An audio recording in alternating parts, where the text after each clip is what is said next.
welcome to the Mediator Podcast, a podcast and video series about mediation, negotiation, and collaboration. My name is Melissa Gragg, and I'm a valuation expert and divorce financial mediator in St. Louis, Missouri. In today's episode, we're speaking about the business of negotiation, inherited trauma, and family wealth with Ruschelle Khanna. She's a family advisor, mediator, and therapist in West Virginia. She helps create strong bonds between parents and adult children in order to live healthy, financially secure lives. Now, you actually wrote a book, and I think some of the reasons that we reached out to you and kind of have wanted you to be part of this discussion is that in mediation, we deal with a lot of high conflict around the financial aspects of divorce. And we also deal with a lot of family and generational wealth. And with that comes a bunch of relationship issues and trauma that people start to unpack when they start getting divorced. So welcome, Ruschelle. How are you? I'm great. Thank you for having me.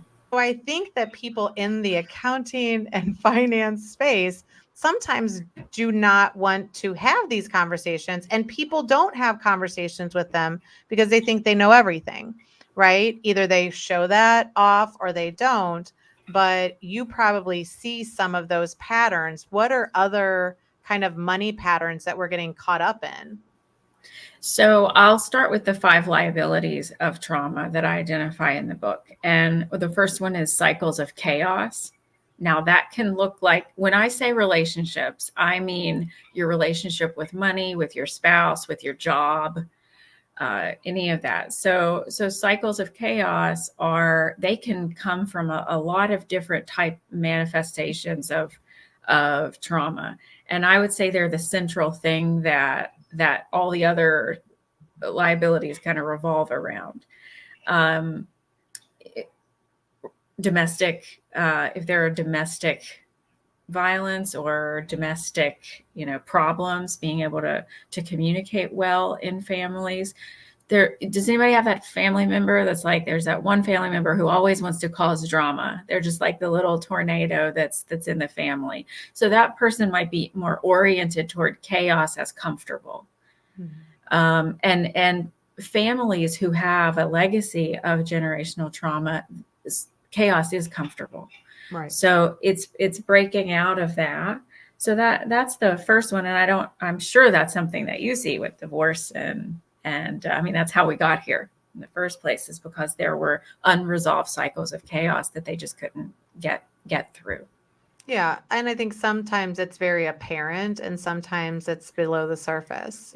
Sometimes we can see immediately, the cycles of chaos because we can even reflect on our own lives that we don't see those behavioral patterns. But I think when they're in it, they definitely think that everybody is going through those same cycles and everything is chaotic for other people. So it's almost like a mirror that they don't necessarily see. What is another liability that you see? So then the opposite would be conflict avoidance. So you have that one person in the family or family business who is never going to cause any problems. And they're a problem. I mean, the person who never wants to bring up anything is a problem. That is a liability in your family business or your family office, because more than likely they have insight that is valuable and they're not bringing it up because they're they don't know how to be assertive. And trauma does that. It takes away our ability to be assertive. Do you have to deal, if these are people that you're working with or, have to relationship with, is this show up as like passive aggressive, or is there communication that you have, do you have to do more written communication with conflict avoidance? Because, you're almost like, if you try to talk to them, you could even scare them, right? Yes. So yes, but you can spot a conflict avoider if they're every now and then a little bit of passive aggressive. Okay. So the main reason why I wrote the book was just to get families talking about and not having we all fall into one of these categories. I mean, And denial kind of covers over all of the 5 liabilities. So we're all in a little bit of denial about what we need to work on at one point or another. So you're right. Someone with conflict avoidance will really fight you on the fact that there's even a problem. Nope, not a problem. Nope, not a problem. Nope, not a problem. But then they'll say something short.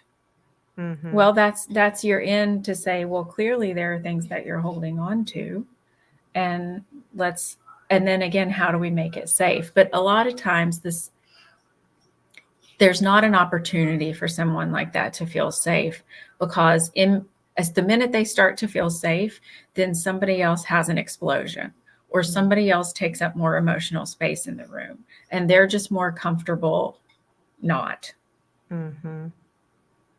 Well, and aren't we all kind of in a heightened, I mean, I think in business, and I obviously work with a lot of business owners, it's almost this like heightened level of dysregulation, heightened level of cortisol, heightened level of, functional freeze, fawn, states, that if you're not unpacking this, it's almost like these are in the back driving the car and you're unaware, right?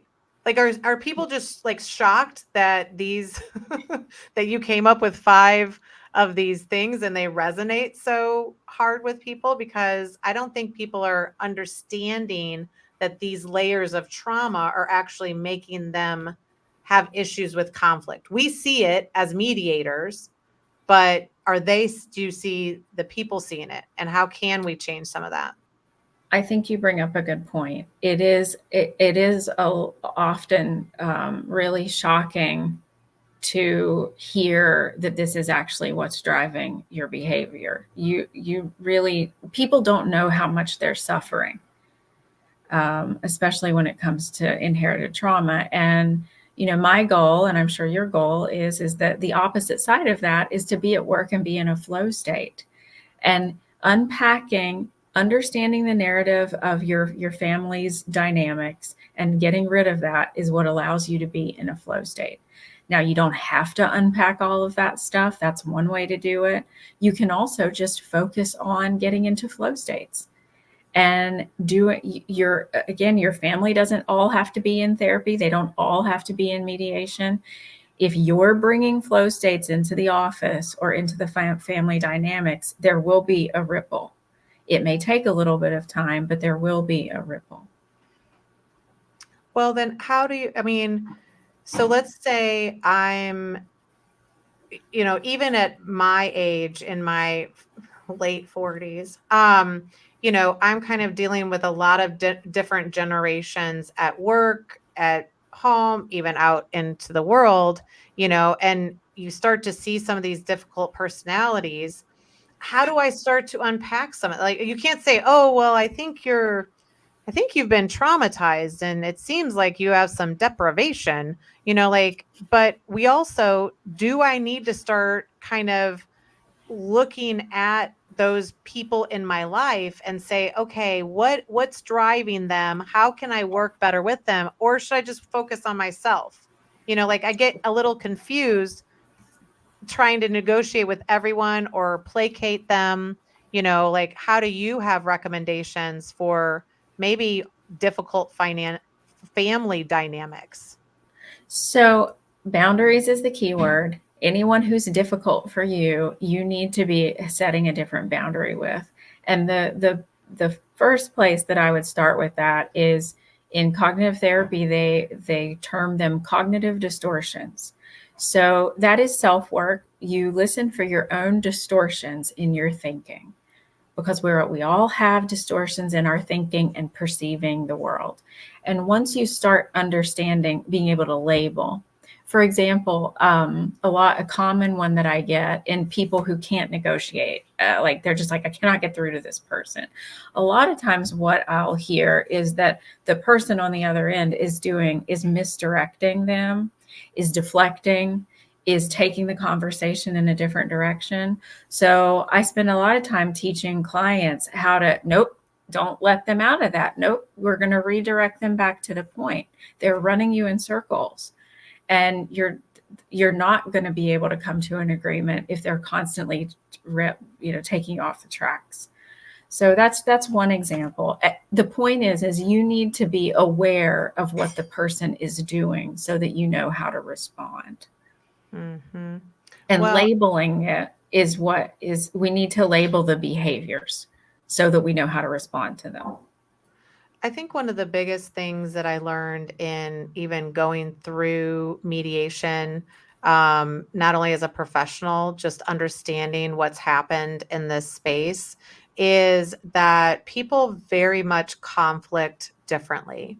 And so they have very big opinions about it, and they either run from conflict or they like run into it full steam ahead.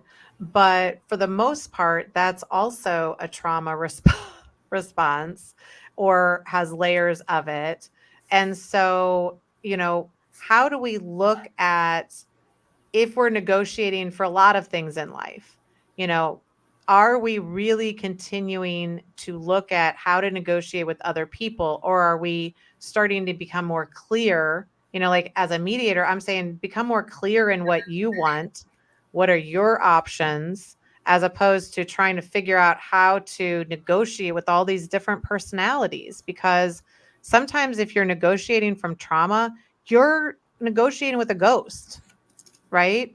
And you're punching. That's where you see toxic relationships or narcissism. You're punching, but you're not getting anywhere close to the issues.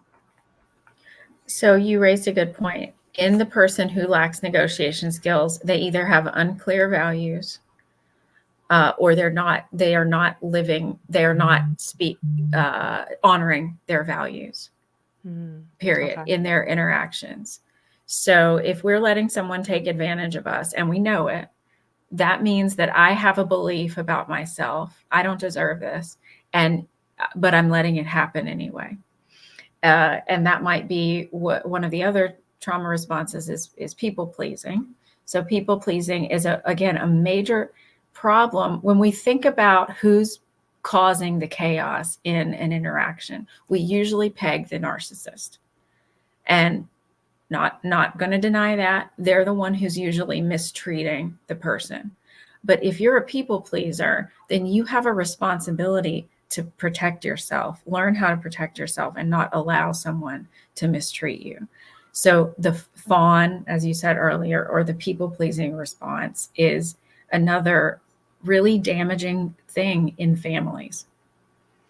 Well, and we, have talked a lot about narcissism with another expert as well. And a lot of times what we're seeing in these type of typical pattern behavior, and I think other experts, I've read a lot about coercive control and different techniques, but there's some experts out there that would say that anytime that you're engaging in an abusive behavior and a narcissist and behaving in that behavior, that the act of abuse kind of generates the narcissist. Like, you wouldn't be in an abusive situation or abusing somebody if you didn't have the personality traits of a narcissist.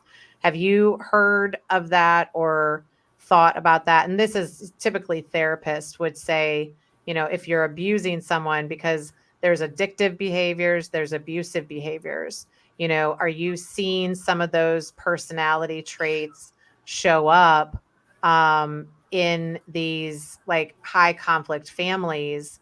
And are they kind of on the spectrum, of narcissism, abusive, addictive behaviors? Are you seeing that they're connected, or are they completely different patterns? Absolutely. So addictive personalities, personality disorders, and chronic illnesses, chronic either physical illness, which is what I had specialized in for quite a while because I had Lyme disease. So chronic illness, addictive behaviors, and personality disorders are remnants of inherited pain that follow individuals that are addicted to substances or have personality disorders. We know that a lot of personality disorders originate in early childhood, where either abuse has occurred, so something is happening in the home that didn't start with their parents. More than likely it started, way back. And of course, that's at the core of high conflict families. Well, I think one of the things that you just hit on, and I will say we see it a lot in typically a narcissistic couple, a couple that has one spouse that is very toxic. Even if they're not diagnosable as that issue, they're very highly toxic. When we start to see these situations, we see the spouse that is receiving some of the abuse could never envision that it's abuse. Like they're like, well, I haven't been hit. I didn't get a black eye. Like he would never touch me. But the other forms of abuse could be relevant. And obviously we see financial abuse, which nobody wants to deal with, which is, they don't let you, your spouse doesn't let you have access to money to get divorced, to fight the battles, and you're stuck, so how do we start to deal with that or look at that? And, what are the patterns you see? So because I worked really heavily in addictions early in my career, I think that's been a real blessing, because I think it is a real injustice if clinicians don't call out abuse. And I know that there are some clinicians that don't just say what abuse is. And you're exactly right. So there are a lot of things that they aren't being hit. They aren't physically being mistreated. They aren't even being called names, like things that are very common that we hear about abuse. And financial abuse is one of the biggest ones that you would never think, my spouse withholding money from me is abusive. Well, in certain contexts, that is absolutely abusive. In other contexts, it's protective and loving to withhold money from a family member. But you're exactly right. Financial abuse is often overlooked as something that I think if you haven't worked extensively in addictions, sometimes there might even be a hesitation to call out abuse. And I don't know why that is. That is just what I've seen. But the minute I smell abuse of any kind, when you use the word abuse, I have to be very careful, because abuse is on a spectrum. Yes. And I have to make that very clear that, someone withholding money from me is not the same as being locked in a basement. There are differences in abuse, but severe nonetheless, and they need to be called out. Well, and I think that one thing that I saw recently, because I agree, I think that people compare their issues, right? And so unfortunately or fortunately, I feel like the brain and the body and the soul understands trauma, whether we view it, whether we experience it, or whether we're told about it. It experiences some level of trauma just by going through that experience. So in some ways, how do we start to, is therapy the right place to start with some of these trauma? Like if we all know that we have some of them just by way of experiencing life, right? And they're valid no matter whether we think they're on the scale of like horrific or not. They're creating some level of trauma that is impacting how we view the world, how we deal with people. How do we start to unpack it? Is it just trying to find different therapies or modalities, or is it acknowledging some of this behavior? Because I think it's hard for people to say, oh, these people are abusive to me. And then you have to look back and be like, ugh, was I exhibiting abusive behavior as well? And that mirror is a hard one for powerful people, for wealthy people, for people in positions of power to have that vulnerability. Yes. And I think anyone who comes to therapy, I think, is really doing something super brave. So doing your research and finding somebody that you really feel comfortable with and starting therapy is a great way. I think, I've been on social media long enough to know that there are a lot of bad therapists out there and people who have a lot of different experiences with therapists. And so if you're a high powered, intelligent, intellectual person, then do your same due diligence finding a therapist as you would hiring an employee or a partner. And therapy is one way. There are other ways to start diving into the narrative. So the book talks a lot about just listening to your story, your personal narrative. And you can do that by yourself. Like one of the first things I have people do is just write down all the stories that you know about your family, extended family, just funny, tragic, it doesn't matter. Just start to list out the narratives, and you will find things in your personal memory bank that are relevant to you and have shaped you in some way. Like, for example, there's one that my family laughs about, but we had a cousin who would say all the time, well, times are hard and money's tight, in their Southern accent, and say times are hard and money's tight, and it just was an echo. It just resonates. And do I want to take that in?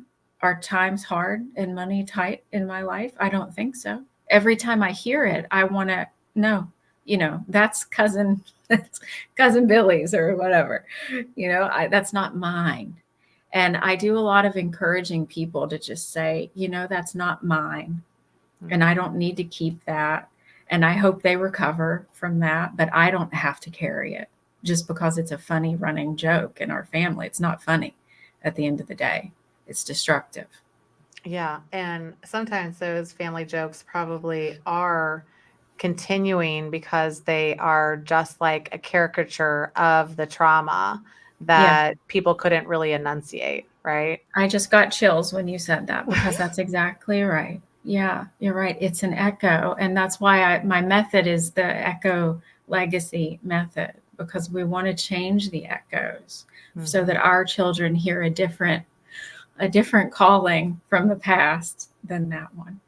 Well, and it's very interesting because I think that I typically am involved in mediation when people are breaking apart and they're trying to figure things out. And mediation can actually be a tool that you have been using to help families stay together that either have to work together in a family business or have some sort of interesting family dynamic. And I would say, for the most part, this is where I see the complications. Even if you have people that work for you that you consider are family, it's these toxic cycles of trauma that we get into. And, mediation could really be an option for, I don't know how to talk to my uncle, grandpa, aunt. But if we get together and we have kind of a rational discussion that's maybe, somebody's there to kind of calm down Uncle Jerry when he starts screaming at everyone, you might actually be able to use that person to help you communicate better. And I don't think people realize that mediation is really a communication kind of as well. So how are you using it to help families? Yes. So the brain has two parts. In the simplest term, the brain has two parts, right? It has our emotional brain and our logical brain. And I'll throw in our heart brain, but we can talk about that later. But mediation helps the emotional brain to regulate and relax and feel safe, in order that that logical brain can have a seat at the table and actually think through and make decisions for the family and for themselves that align with their values. And so really the most important thing that I do is help people slow down their limbic system so that they can connect with their family again. And you will not connect with another person if they're dysregulated. You have to address the emotions first. Well, and I think that some of the process of, in families and in dynamics where you don't deal with the issue, it's just going to continue to snowball. And if you have to be together in a business, it's going to continue if you don't deal with it in some perspective, right? You in regular partnerships, we could just leave, right? In a divorce, I can leave. In a business divorce, we call them, I can not be your partner anymore.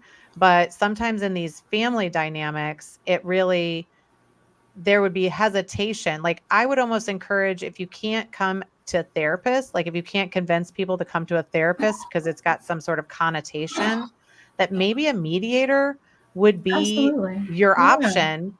And then they're not going to come in and be like, let's talk about your feelings. Because everybody has a perception, right, of therapy. This would really be, you're coming in and let's talk about the issues on the table. Let's come up with good options and solutions. It's not Yes. just let's air our grievances, and things like that. But what That other, is, yeah. I'm sorry, go ahead. No, what you had a couple more points in the book though that I don't think we've covered. Maybe those have a little clue to some of our issues as well. Oh, well, procrastination is another liability. Okay, that's a good one. So there's a lot on social media now recognizing procrastination as a trauma response because it's an overwhelm response. And I'm amazed at the high functioning, really successful individuals that have this running procrastination in the background. I mean, they can execute on things just amazing in some areas of their life.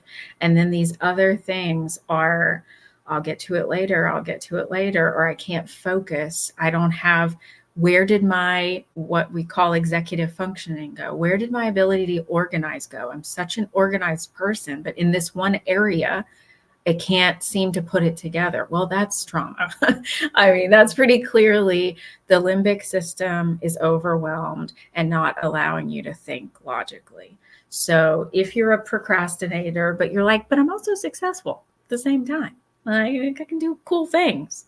That might be an area to focus on. And like you said, therapy, traditional therapy, psychoanalytic therapy, where you're diving into your inner life, is not the only way. There's solution-focused therapy. Now we have psychedelic therapies that, I've seen tremendous success with ketamine for some of my clients for things just like this, procrastination and overwhelm, which stems from severe anxiety, obsessive compulsive disorders, which are very common in high net worth families, this need for control.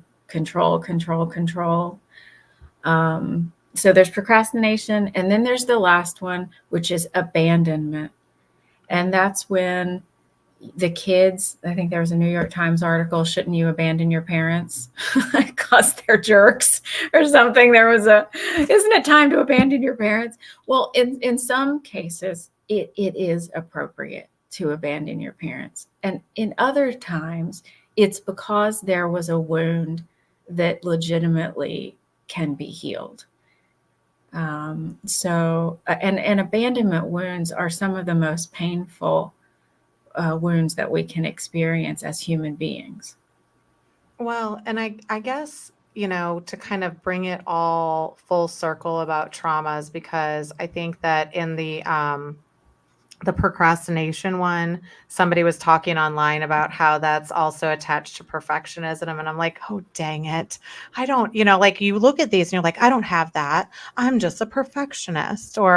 And all of those still have a little layer of trauma underneath them that we just don't know maybe how to label, or we don't know how to dive into because we've spun them as positive traits, right? Like, I'm a perfectionist, I'm a this. And as I look out to social media, everybody, women my age, are now posting, I have ADHD, I have I'm late stage autistic, and these diagnoses that to me are kind of getting on this brink of like, are we talking about trauma responses? Are we talking about true trauma? Are we talking about personality, traits or differences? Do you have any kind of viewpoint on any of that?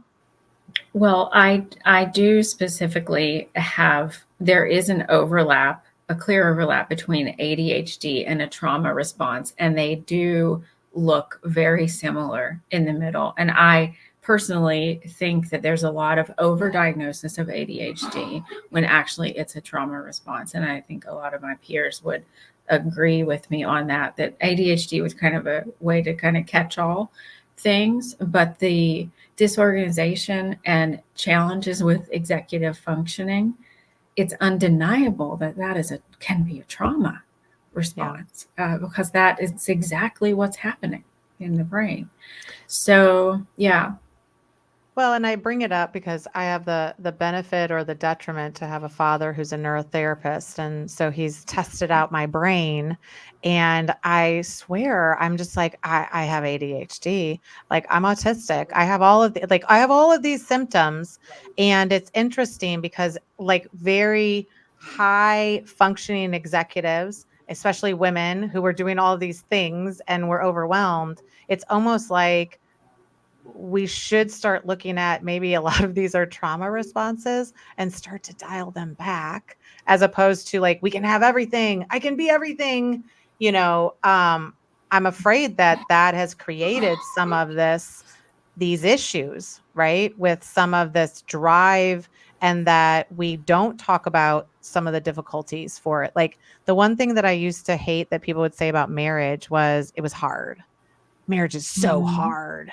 And if it's not hard, and there's ups and downs, and sometimes I just don't even want to be. And I'm like, I don't know if I felt like that. Like that doesn't seem like the narrative that I take over. But, couldn't all of us, even if you're successful, even if you're doing all these amazing things, some of those amazing things that got you there could be trauma responses, which I don't think people want to hear that. Well, trauma drives us to do amazing things. And a lot of when I had an office at Wall Street, and the main thing that I saw there was people would come into therapy when their trauma no longer helped them be successful.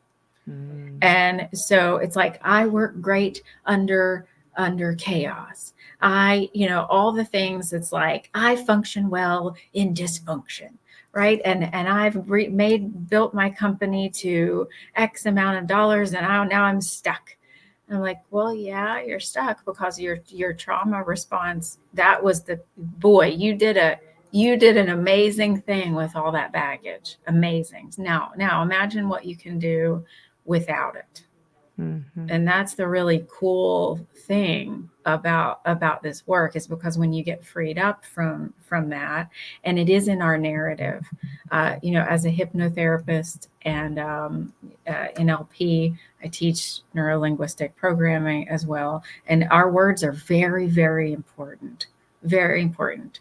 And I'll give you one quick example of that. I had someone come to me and they said, I have an employee and they designate themselves a worrier, and they're just such a worrier. But the company is in a high stress time. They're trying to raise money, and I can't have worriers on my team. And I said, well, why don't you introduce the concept that they were reading the book about businesses in wartime and peacetime. I can't remember the name of that book, but it was this concept that our business goes through wartime and peacetime. And I said, well, why don't you rephrase that for your employee and say, well, every time you think that you're a worrier, aren't you a warrior? So we can play on words, and we can reshape the stories for ourselves in a second, in an instant. And it changes. I went from a worrier to a warrior all of a sudden. Right. It's just a shift in perspective. And I think that as you heal, you can look back at your unhealed version of yourself and be like, oh, that was that was a little out of control, like, I mean, I think we all have our pieces of our personality, like, ooh, that was a little off my right, but again, the only way to deal with some of those things is to heal it, is to face it, is to have a shift in perspective. Like when I go do back some of my own personal work, I'm going to go dig into those things, right? And once I identify them and I dispel them or shift the perspective, I'm not going to be in that space and continue in that space. So I think our healed version can definitely look back and see some of the dysregulation. But when we're in it, I think that we think it's normal. I think that, even entrepreneurs and business owners will be like, oh, you should be you should be working 80 hours. You're building businesses. Like it takes hard work and grind. And I was like, yeah, but I really want it to happen like poof. And they're like, that's Well, not how it works. So the narrative that I hear that there is maybe your parents and grandparents were blue collar, and that's where you got that. Now, maybe not all the time, but the grind, I think culturally we're kind of moving away from that. That's probably a bad idea. It was necessary at a certain time in our history. And like you said, it's not anymore. That's why you're seeing the back to work movement, like that people coming back to an office or still continuing work from home. Like for most of us, it doesn't even seem to be it shouldn't even be a narrative. It's like, that was never great business. Right. People didn't want to go commute for an hour to an office that was sterile, so some of it's taking new positions as time changed, but also how do you communicate that with older generations that maybe are not paying attention to things are changing, right? They're still in their same pattern. Yeah. And I do see a lot of young adults helping their parents with better self-care. Because you don't want to confuse hustle with deprivation. So I can hustle all day. Hustle is to approach something energetically. That's what to hustle means. I want to hustle every day. I love what I do. I want to get up and hustle, but I'm not starving myself. I'm not going without sleep. And if I have to work all night on a project, then I make time over the weekend to recover. So there is a trade-off, and there's this all or nothing thinking. Hustle is not deprivation. And that was where in the past, your grandparents had to be deprived in order to survive, period. Yeah. Well, and I think that women in general who have been in the corporate workforce, like I mean, whenever I was in corporate, I was there before anybody got there and I would stay until anybody left.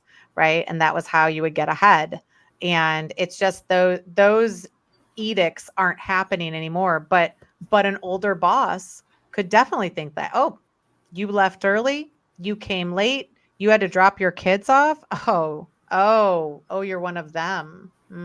Okay. Like there's a lot of perceptions that we don't have to deal with, but those were still rooted in, like I think if people become more comfortable with this concept that we all have this generational trauma and it's just a layer of unpacking, whether it's yours or somebody else's, would be, what kind of tips do you have for somebody who's all of a sudden being like, oh, shoot, maybe I have some of these. Like, I thought I was perfect. I thought I did everything perfect. I don't have these issues, ma'am. Well, I would be open and curious to what I'll show you something really fast, actually. So what just might not be mine. So if we make up a person, we're made up of our limbic system, like I said, our frontal lobe, and our compassionate observer self. And a therapist or a mediator serves as your compassionate observer when you are struggling to have one. And then we've got these things, these thought viruses. And the thought viruses are what was put on us either genetically or by other people. And we all have them, just like we all have a million viruses in us that could kill us at any moment, but our immune system regulates them. And the emotional immune system is a boundary. Mm-hmm. And that's why there is such an overlap between chronic illnesses and inherited trauma, because if an emotional boundary was fragmented, your physical boundary, your immune system, is dysregulated. And there's plenty of research on that. Okay. So I'm sorry, go ahead. I think that I have to read this book, because this is just amazing how you're connecting some of these pieces, because absolutely it's almost like we're creating some of this chronic issues as well, right? Unfortunately. Yes. And the boundary is so if you say that you don't have any, you are mistaken. It may not be a problem. Your emotional immune system and your social boundaries may be on point, and you may be perfectly healthy. And that's wonderful. And I don't like to pathologize people who are healthy, functioning people. But if there is something that you're like, maybe I have a blind spot there, maybe there's something to explore with your family narrative. And I would encourage you to begin just writing down what are the little clips and whispers that Aunt Susie had a drinking problem. Well, that's a story. Mm-hmm. That's Uncle Joe never could get it together. Yeah. Dad was the most successful person any of us knew. Like these are all stories that shape who you are. Well, and it might be important to talk about the stories that, like you said at the beginning, that you're running in your own narrative that were never, I know in some of my healing journey, I had to be like, wait, is that my thought? Or is that my grandparents' thought? Is that my friend's thought? Is that my, siblings, cousin, whatever thought? Like, did I come up with that idea? Or did I love your visual of the virus, because it's like, did I attract that? Did I just grab that along the way? Or is that really me? And I think that that's a big piece of it. Maybe you could talk a little bit more about, how this plays into your work and how this has gotten you to where you are and what you do for people in this space. Yeah, so I work with families to help them sort through all of that data that we just talked about. So we do an audit. So when we do a family audit, or I work with individuals, because sometimes the family is not going to show up. But if they see a change in someone, then they will start to be on board. So a lot of times I start with one person and then bring the whole family in. Also, family businesses will call me in if there's an emergency. So then we start with crisis management. And then once that is managed, then we can start talking about putting together this framework for a different legacy. Mm-hmm. And it's the ECHO legacy framework. So we work through effective communication, all the stuff that we just talked about, compassionate decision making. So just, you hear people make rash, unkind decisions all the time in your work. Not thoughtful decisions. So help families make more compassionate decisions. Honoring resources. So that goes back to if people feel like throwing their money away, or they have, addictions, anything having to do with waste. And then O is openness to receiving. So getting all the good from all the hard work that you've put in to all this digging around that we did together. That's amazing. And now so if people want to work one-on-one, maybe the first thing they should do is get your book, which is all around inherited trauma. And that is kind of a good starting point, because I think that, to me, how this ties into mediation and divorce is that, in the process of divorce, we start to question why we're in this situation. And for a lot of reasons, we project that it's the other person's fault. But at some point, we start to realize there's some things that I could do better in the future. And this process, I think, is what would be helpful if they're struggling with figuring out where to start or how to have this discussion, or if these terms don't initially make sense, right? Because people might even not understand, like, how could I inherit something that I didn't experience, right? That could kind of bend people's brains a little bit. Do you have any other suggestions of how they should reach out to you, or do you provide kind of, initial consultations or ways to work together? Do you have any group situations? Yep. So I'm on LinkedIn a lot, so you can DM me on LinkedIn. And then if you go to my website, I certainly, for families, I spend a half an hour to 45 minutes talking with the family about their goals. And if I'm not the person to help you, I'll direct you to someone else. So I spend a lot of time. I'm happy to connect people with I'm a social worker, so I like to connect people with resources as well. And so if you have any questions at all, I'm happy to take the time to speak with you. Well, I love this and I appreciate all of your knowledge. I think that, we'd love to have you come back and maybe delve into some of these areas a little bit deeper so that we could have examples of what, people pleasing, or some of these terms might be negative and connotations, but the reality is we just have to start accepting that they could show up positive or negative. They're just behaviors. And, if, like you said, if they're not working for you anymore, then it might be time to consider changing those behaviors. So, yes. Any other suggestions you have for our listeners? I think just, to just be curious about what you're hearing internally and questioning, is that mine? Like you said, is that really mine? Well, yeah. And maybe talking about some of these issues with the people that are also involved in the issues, sometimes you need an outside perspective. So, and maybe a referee to help you through that process. So absolutely. We appreciate all of your information and we hope to see you again soon. Thank you. Awesome. Thank you so much.